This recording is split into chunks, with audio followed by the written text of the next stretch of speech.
Welcome to another edition of Conversations with CBS Sports, where we sit down with some of the greatest names in sports as well as some of the heaviest hitters in Hollywood. No problem. This will be fun. It will. So tell me about the relationship with Mr. Martinez. How did it get started? How did you two meet? I've known him for a very long time. I think when I started getting interested in playing football, originally on my freshman high school team, they had me play middle linebacker. And I was a terrible middle linebacker and the backup quarterback. Oh, so you're a nasty type then, huh? I was not nasty. I didn't play much. That was the problem. I wasn't nasty enough. Right. So I could always throw the ball. I had a decent arm, and but I didn't know how to throw the ball because I played baseball, pretty much growing up. We didn't play much football.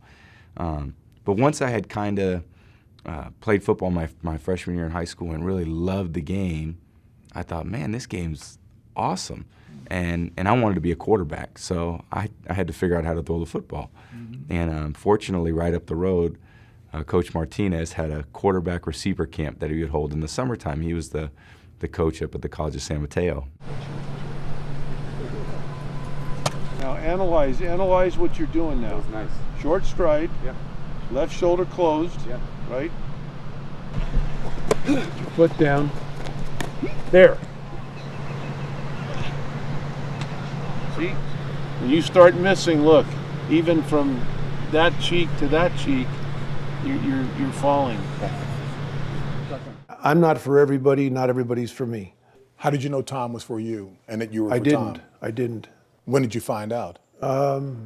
Probably when he was 16, when he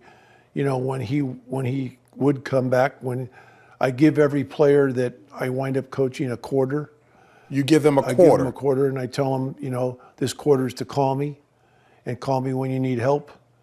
And if you're doing well. You put the onus on them to call you? Yes, sir. Because? Because I don't think it's my place to interfere with their growth and development. And so I give them a quarter, and I say, when you need help, I want and expect you to call me. And has Tom been calling you? Yes, he has. For how many years? For 21 years. He always appreciated the students that he had that would continue to follow up with him. And look, you like every there's a batting coach in baseball, and there's a golf coach. You got a swing coach, and it's a very mechanical process, the throwing motion. And he really studied it. He really understood it. He really that's where his focus always was on the mechanics of playing quarterback, so that ultimately you can throw the ball accurately with as much velocity, as the potential that you have in your body. I mean, some guys can just rip it. I was always someone that had to work hard at my mechanics so I could throw it really the maximum velocity that I possibly could. Well, too, when the ball's like, when I do stride in the hallway, the ball is so much deeper. Yes. Because all my momentum is, exactly. as opposed to this, I'm losing 5-10% of the That's throw. right, that's right. It'll shut down at the end.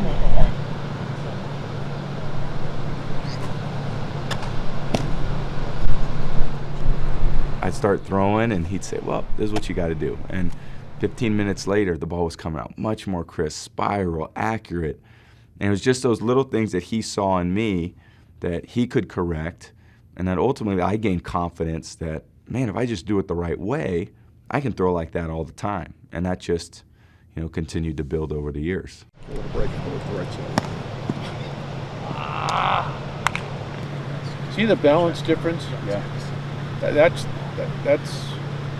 Ball thrown in the hallway. To me, I love to teach or coach anybody who's passionate and committed and wants to excel.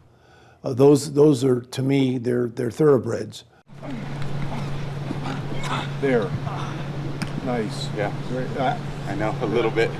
And the thing that I believe is that anytime you're throwing anything, if you're throwing a piece of Kleenex in the wastebasket, you have a target.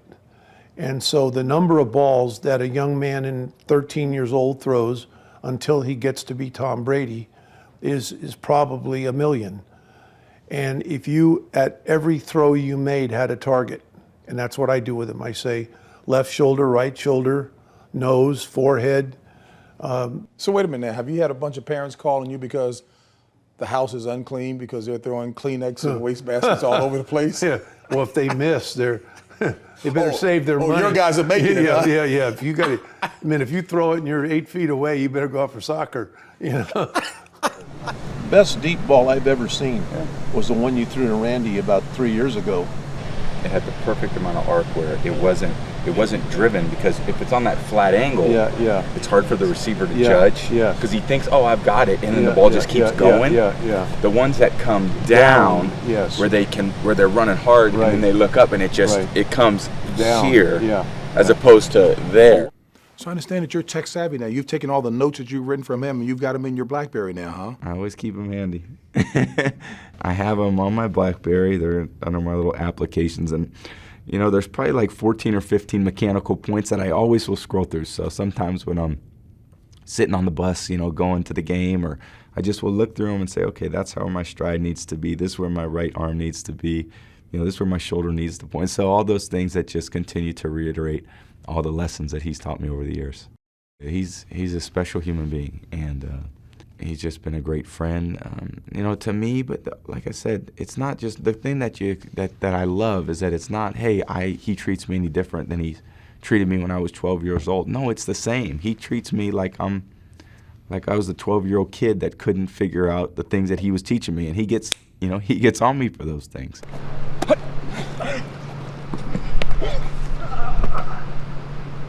Timing down, and you're on the move. You got to get that foot down. You know, all those students that have been lucky enough to be coached by him really got the same amount of love and coaching and support from him, and I think that's what everybody really appreciates. How proud are you of that 12-year-old? Well, the part that I'm most proud of, and I think most people don't know, is that I'm more proud of him as a person, as a man, as a leader. He's a better person than he is a quarterback. And everybody says he's the best quarterback there is.